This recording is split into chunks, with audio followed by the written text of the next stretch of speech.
আসসালামু আলাইকুম। সকলকে স্বাগতম এবং শুভেচ্ছা তৌফিক ইংলিশের আরো একটি ক্লাসে। আমরা মডেল কোর্স ঢাকা ইউনিভার্সিটিকে কেন্দ্র করে মডেল টেস্ট দিয়ে যাচ্ছিলাম। তারই ধারাবাহিকতায় আজকে ইংরেজির পঞ্চম নাম্বার অর্থাৎ ৫ নাম্বার মডেল টেস্ট। ঠিক আছে? সো আজকে আমি বলে রাখি যে এই মডেল টেস্টগুলো একটু কাদের জন্য? ঢাকা ইউনিভার্সিটিতে যারা এ, বি অথবা সি ইউনিটে পরীক্ষা দিবে তাদের জন্য, এছাড়াও যারা অন্যান্য ইউনিভার্সিটিতে পরীক্ষা দিবে তারা তোমরা তোমাদের প্রস্তুতিটাকে আরেকটু ঝালাই করে নেওয়ার জন্য এই মডেল টেস্টগুলো দেখতে পারো। সো চলো আমরা প্রশ্নে ঢুকি। ১ নম্বর প্রশ্ন আমাদেরকে কি বলা আছে একটু দেখো, যে choose it is always correct to say, এটা সবসময় কারেক্ট হবে অর্থাৎ সঠিক হবে। প্রশ্ন কি বলছে? Habib and myself. সো যেহেতু হাবিব বসছে তাহলে এটা সাবজেক্টিভ ফর্ম, এবং এরপরে আমাদের দেখতে পাচ্ছি যে এটা মূলত সেন্টেন্সে ভার্বের আগে কে বসে? সাবজেক্ট বসে। অর্থাৎ সাবজেক্টিভ ফর্মে এই জায়গায় আমার কি ব্যবহার করতে হবে? সাবজেক্ট বসলে মানে আমাকে সাবজেক্টিভ ফর্মে নাউন অথবা প্রোনাউনকে কি করতে হবে? ব্যবহার করতে হবে। তারই ধারাবাহিকতায় যদি আমরা আরো একটা সূত্র জানি যে এন বাট অরের পূর্বে যা পরে তা, কিন্তু এখানে মাইসেলফ তো হবে না। এরপরে বলা আছে অ্যান্ড, হাবিব অ্যান্ড কি মি, না হাবিব অ্যান্ড মি হতে পারে না, এটাও অবজেক্টিভ ফর্মে দেওয়া আছে। আর মাইসেলফ অ্যান্ড হাবিব এটাও না, তাহলে কারেক্ট অ্যান্সার কোনটা? Habib and I stayed home.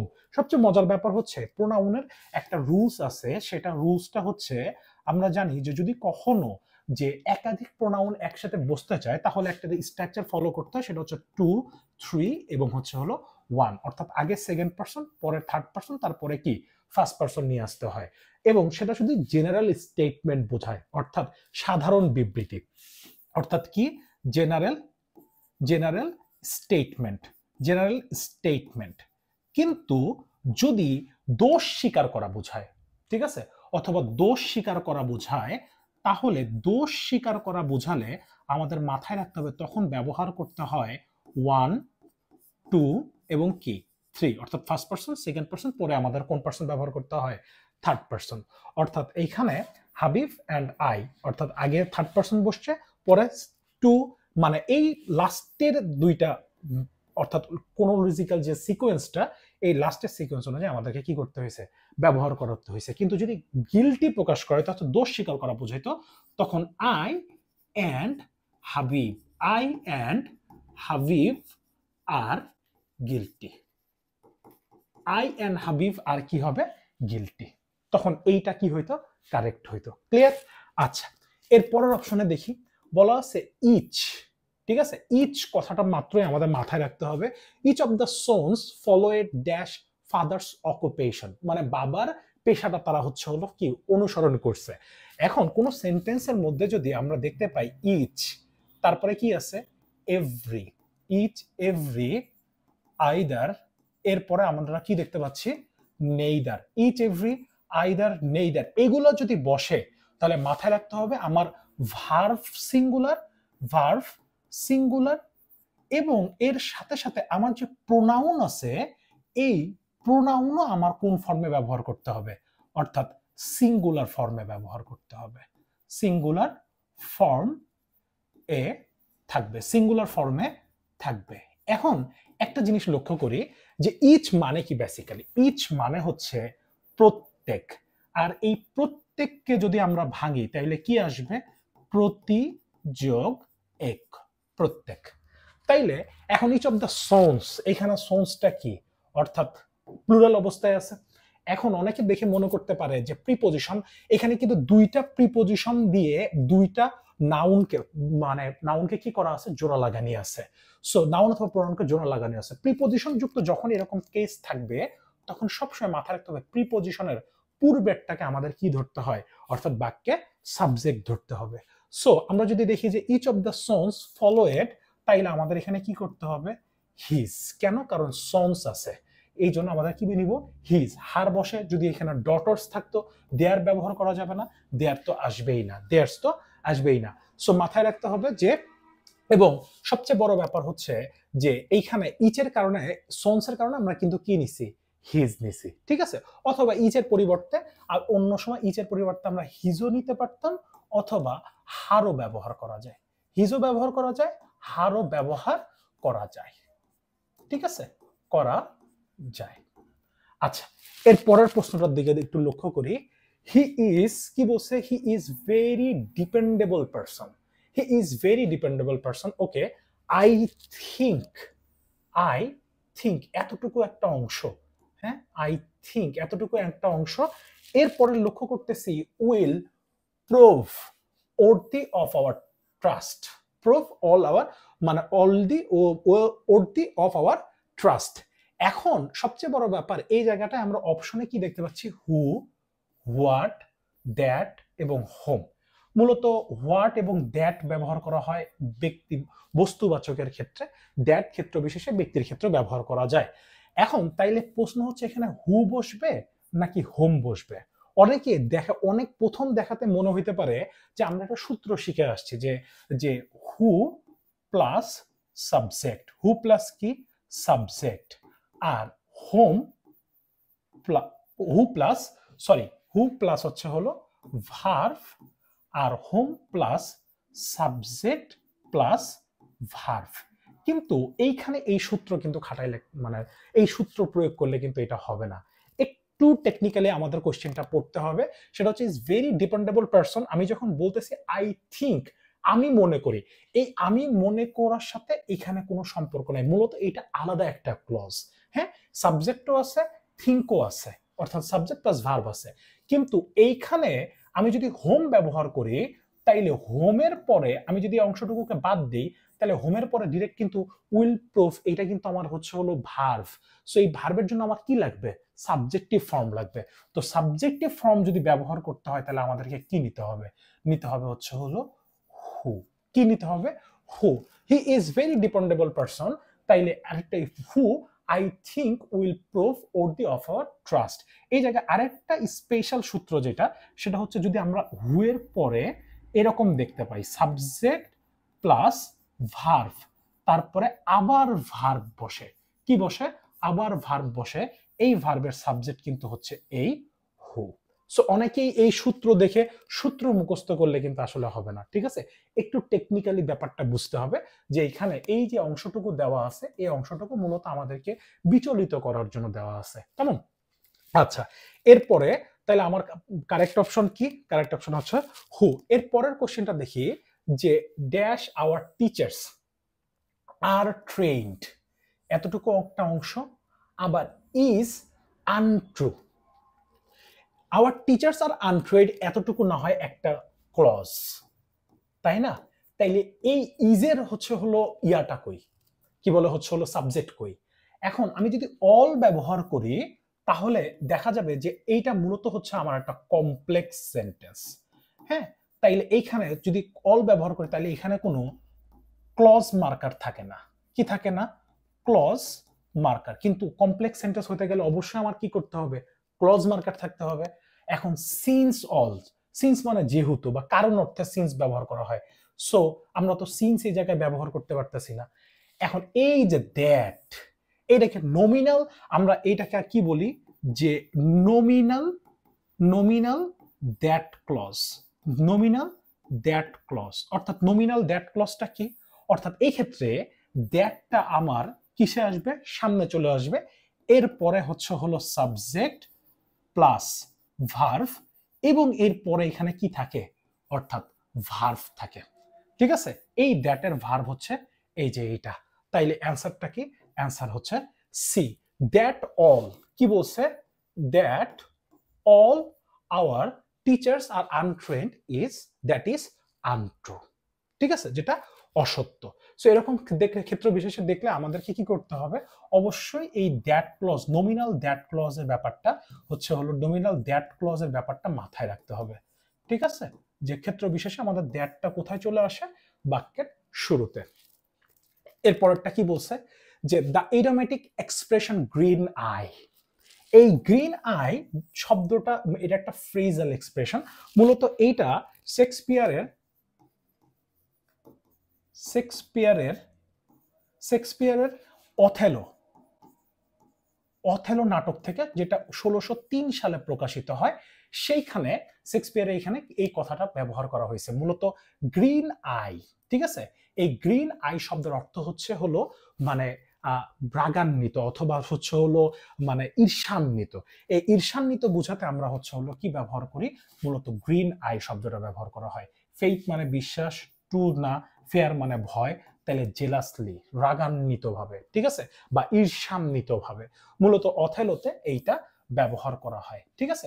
Othello মানে হচ্ছে হলো নাটকটার সারমর্ম হচ্ছে এখানে মূলত হচ্ছে হলো অথেলো এক তার তার যে হচ্ছে হলো তার যে স্ত্রী ছিল, তার স্ত্রীকে ভুল বুঝে এবং সে হচ্ছে হলো কি করে, তার স্ত্রীকে মানে হত্যা করে, এবং যেখানে হত্যা করতে একজন হচ্ছে হলো সাহায্য করে এবং পরবর্তীতে হচ্ছে হলো সেই ভুলটা বুঝতে পারবে এবং সে নিজে আত্মহত্যা করে।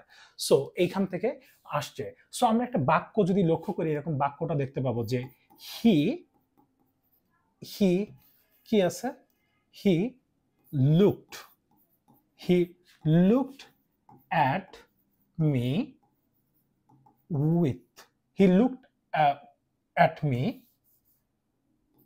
উইথ কি গ্রিন আইস, গ্রিন আইস অর্থাৎ রাগান্বিত চোখে সে আমার দিকে কি করেছিল, তাকিয়েছিল। সো গ্রিন আইস এটা মাথায় রাখতে হবে, এটা একটা ইরোমেটিক এক্সপ্রেশন। এরপরটা কি বলছে, অনলি আফটার, অনলি আফটার, তারপরে হচ্ছে হলো অনলি হোয়েন, তারপরে অনলি বিফোর, ঠিক আছে, ঠিক আছে, অনলি ইন, অনলি অ্যাট, এগুলো যদি বাক্যের শুরুতে থাকে তখন আমরা জানি এটাকে আমাদের কি করতে হয়, ইনভার্সন করতে হয়। কি ইনভার্সন। আর ইনভার্সন মানে হচ্ছে আগে আমাদের কি থাকবে, অক্সিলারি ভার্ব, এরপরে হচ্ছে সাবজেক্ট, এরপরে আমাদের কি করতে হবে, মেইন ভার্ব, তারপরে আমাদের এক্সটেনশন ব্যবহার করতে হবে। কি করতে হবে, এক্সটেনশন ব্যবহার করতে হবে। সো অনলি আফটার এর পরে আমাদের খুঁজে বের করতে হবে যে এই অক্সিলারি ভার্ব কোথায় আছে। এখানে হি কে আমরা কি দেখতে পাচ্ছি, সামনে দেখতে পাচ্ছি, এই হি বাদ, তাহলে অপশন ডিতেও বাদ, তাহলে একমাত্র অপশন সি তে আছে যে he did he realise his mistake, অর্থাৎ এই জায়গাটা কি হয়েছে, ইনভার্সন হয়েছে। এবং ইনভার্সনের ক্ষেত্রে আমাদের সবসময় এখানে আরো একটা সূত্র আছে, সেটাকে আমরা বলে থাকি যে ন্যাসভি। ন্যাসভি শব্দের অর্থ হচ্ছে আগে হচ্ছে নেগেটিভ, কি negative adverb, negative adverb, A for হচ্ছে হলো অক্সিলারি ভার্ব, এ ফর কি অক্সিলারি ভার্ব, তারপরে এস ফর কি সাবজেক্ট, ঠিক আছে, ভি ফর ভার্ব, আর ই ফর হচ্ছে এক্সটেনশন, এক্সটেনশন, ঠিক আছে। এই জিনিসটা মাথায় রাখতে হবে, ঠিক আছে। হার্ডলি এর সাথে সাথে আরো কিছু শব্দ আছে, যেমন হার্ডলি, তারপরে রেয়ারলি, ঠিক আছে, স্কেয়ারসলি, স্কেয়ারসলি, ইটিসি, আরো অনেক শব্দ থাকতে পারে। পরের প্রশ্নটা একটু লক্ষ্য করি, এটা মূলত একটা ফ্রেজ। কি বলছে, a bad workman quarrel with his, মূলত এটার মানে হচ্ছে যে a bad workman quarrels with his, এখানে অপশনটা হচ্ছে টুলস, ঠিক আছে, টুলস, যে মূলত হচ্ছে নাচতে না জানলে উঠান বাঁকা। এই সেন্টেন্সটার মিনিংটা এরকম হচ্ছে যে নাচতে না জানলে কি উঠান বাঁকা। এইখানে বাকিগুলোও এই যে ফোরম্যান, মেশিন, তারপরে হচ্ছিল আর্টিসিস, এগুলো যাই আসুক না কেন এগুলা অ্যান্সার হবে না। মূলত এটা হচ্ছে, এটা অপশনটা নেওয়া হয়েছে আমাদের কোথায় থেকে, প্রোভার্ব থেকে। কি থেকে, প্রোভার্ব। হ্যাঁ, এরপরটা কি বলছে, আই ড্যাশ রেদার, তার মানে এখানে যদি অ্যাপোস্ট্রফি দেওয়া আছে, এখানে এরকম করা আছে আই উড রেদার। আমরা জানি had better, had rather, would better, would রেদারের পরে ভার্বের কোন ফর্ম হয়, ভার্বের বেস ফর্ম। কোন form, base form. So base form হয়। So I would rather earn money my living by doing manual work, অর্থাৎ ম্যানুয়াল ওয়ার্ক কাজ করে খাবে দেন, ঠিক আছে। মানি যখন মানে যখন মানির ক্ষেত্রে একটা জিনিস মাথায় রাখতে হবে যে মানির ক্ষেত্রে আমাদেরকে কি করতে হয়, মেক মানি আসে। আমরা যখন টাকা মানে টাকা বানানোর ক্ষেত্রে মানে টাকা উপার্জন, তখন সেক্ষেত্রে আমাদেরকে কি করতে হয়, মেক মানি শব্দটা কি করতে হয়, ব্যবহার করতে হয়। এখন একটা জিনিস, উড রাদারের পরে আমরা জানি যে দ্যাম থাকে, ঠিক আছে। এখন এইখানে যেহেতু উড রাদারের পরে ভার্বের বেস ফর্ম বসছে, তাহলে এর পরেও আমাদেরকে কি করতে হবে, ভার্বের বেস ফর্ম ব্যবহার করতে হবে। ভার্বের কোন ফর্ম আসবে, বেস ফর্ম। হ্যাঁ, ভার্বের কোন ফর্ম, বেস ফর্ম।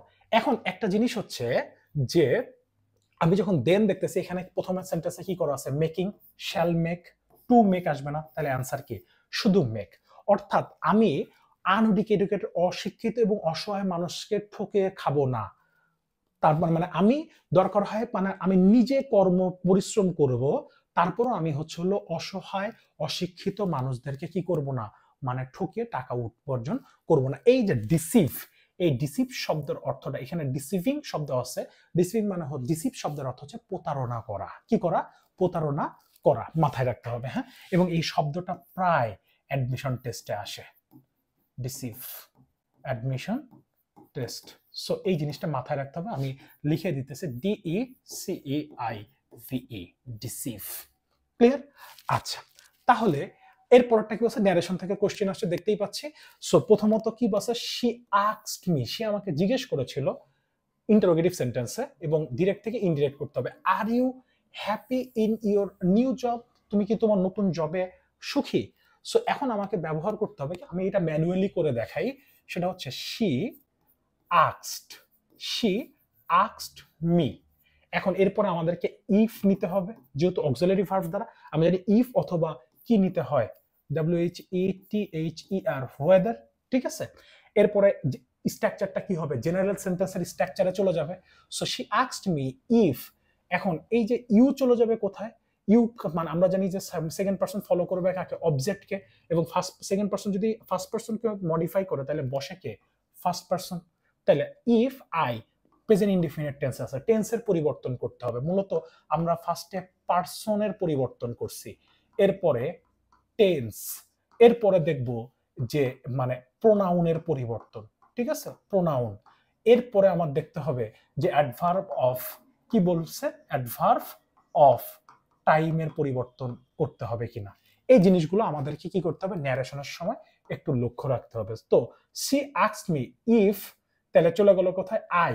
ঠিক আছে, আই, আর আছে, তাহলে কি হবে, I was happy, I was happy in, তাহলে ইওর জব আছে, তাহলে ইওর জব থেকে এখন কি হবে, if I was happy my job.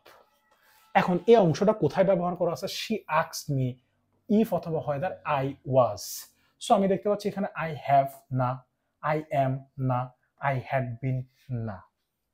ঠিক আছে, যদি পাস্ট ইনডিফিনিট হইতো তাহলে আমরা এই জায়গায় কি করতে পারতাম, হ্যাড বিন ব্যবহার করতে পারতাম। যেহেতু প্রেজেন্ট ইনডিফিনিটে করা আছে, প্রেজেন্ট ইনডিফিনিট থাকলে আমাদেরকে কি করতে হবে, প্রেজেন্ট ইনডিফিনিট থাকলে আমাদেরকে এরপরে পাস্ট ইনডিফিনিট টেন্সে, পাস্ট ইনডিফিনিট, ইনডিফিনিট টেন্সে করতে হয়, টেন্স ব্যবহার করতে হয়। ক্লিয়ার? সো প্রথম নাম্বারটাই কি হচ্ছে আমাদের অ্যান্সার। এরপরটা দেখি যে চুজ দ্য কারেক্ট সেন্টেন্স। এখানে প্রথমত বলছে যে পিপলের ক্ষেত্রে আমরা লেস, লেস এইগুলা ব্যবহার করা হয় হচ্ছে আনকাউন্টেবল নাউনের ক্ষেত্রে, আর আমরা জানি যে পিপল কি, মূলত কাউন্টেবল নাউন।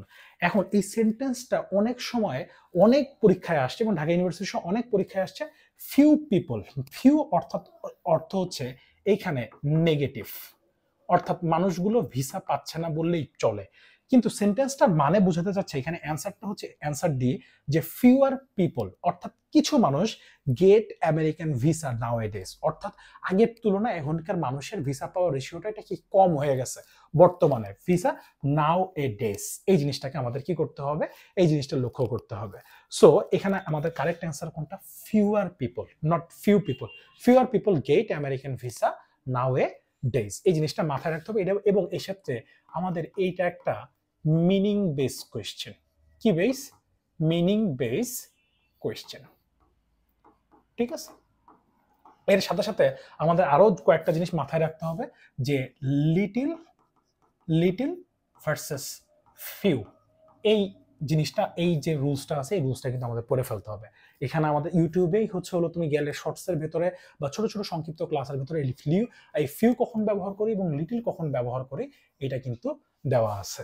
ক্লিয়ার? আচ্ছা, এরপরটা কি বলছে, যে চুজ দ্য কারেক্ট সেন্টেন্স। আমাদেরকে কারেক্ট সেন্টেন্সটা কি করতে হবে, বের করতে হবে। এখন আমরা দেখি যে প্রথমত এইটা আমরা দেখে বুঝতেছি যে রানিং অ্যালং দ্য স্ট্রিট, মূলত এটা একটা ফ্রেজ, ঠিক আছে, এটা একটা কি ফ্রেজ।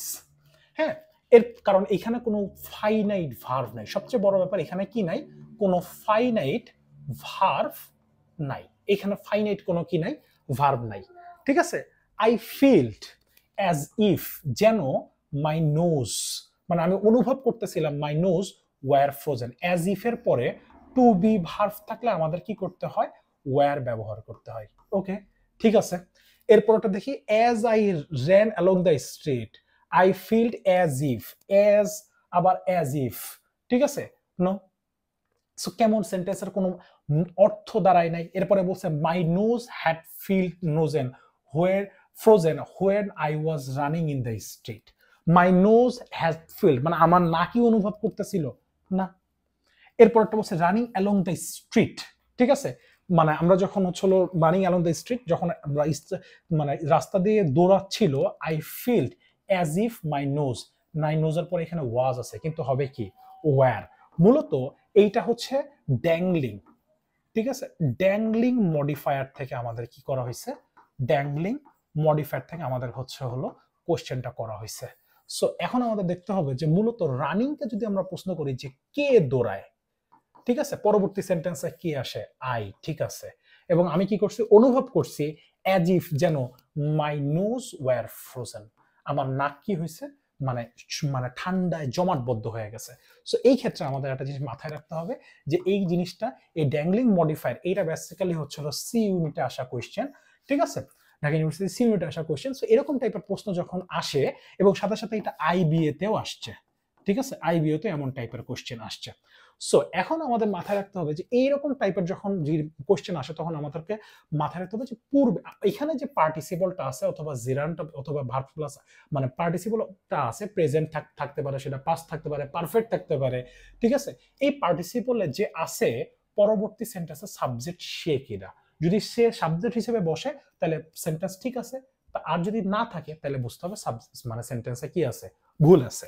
এরপরটা কি বলছে, I have never heard that kind of, এই যে অফের পরে প্রিপোজিশনের পরে এই জায়গায় আমরা আর কি করতে পারবো না, কোনো আর্টিকেলের দরকার হয় না, কারণ এই জায়গায় অলরেডি একটা ডিটারমিনার বসে গেছে। কি বলছে, একটা ডিটারমিনার অলরেডি আমরা বসাইছি, এরপরে আরো একটা ডিটারমিনার না, মূলত হচ্ছে আই হ্যাভ নেভার হিয়ার্ড কি দ্যাট কাইন্ড অফ এক্সকিউজ। এইটা হচ্ছে হলো আমাদের অ্যান্সার। এখানে এম দিয়ে সেন্টেন্সটাকে অর্থাৎ এই ফ্রেজটুকুতে কি হয়েছে, ভুল হয়ে গেছে। ওকে, এরপরে কি বলছে, she is not and does not. সবচেয়ে মজার বিষয়, she is not and does not, এই ইজ নট এর জন্য একটা ভার্ব লাগবে আর ডাজ নট এর জন্য একটা ভার্ব লাগবে। এখন এটা কোথায় আছে এটা আমাদেরকে বের করতে হবে, তাছাড়া মানে এন্ড দ্বারা যুক্ত করে দুইটা অক্সিলারি ভার্বকে তো একসাথে ব্যবহার করতে পারবো না। So she is not and does not, no. এরপরে বলা আছে she is not running and does not intend to. এই ইন্টেন্ড টু এইটা ঠিক থাকতো কিন্তু এই ইনফিনিটিভ টু এর পরে একটা ভি জিরো লাগবে, কিন্তু এই জায়গায় ভার্বের বেস ফর্মটা কি দেওয়া নাই, এই জন্য অ্যান্সার বিটাকে আমরা কি করতে পারতেছি না, নিতে পারতেছি না। এরপরটা কি বলা আছে, she is not and will not, এই সেম কাজটাই করা আছে, অর্থাৎ কোশ্চেনে যা করা আছে এখানে তাই করা আছে।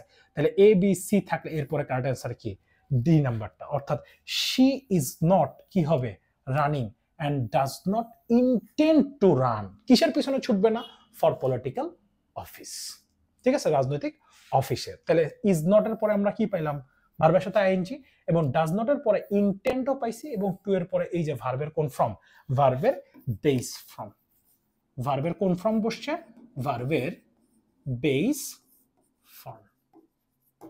ক্লিয়ার?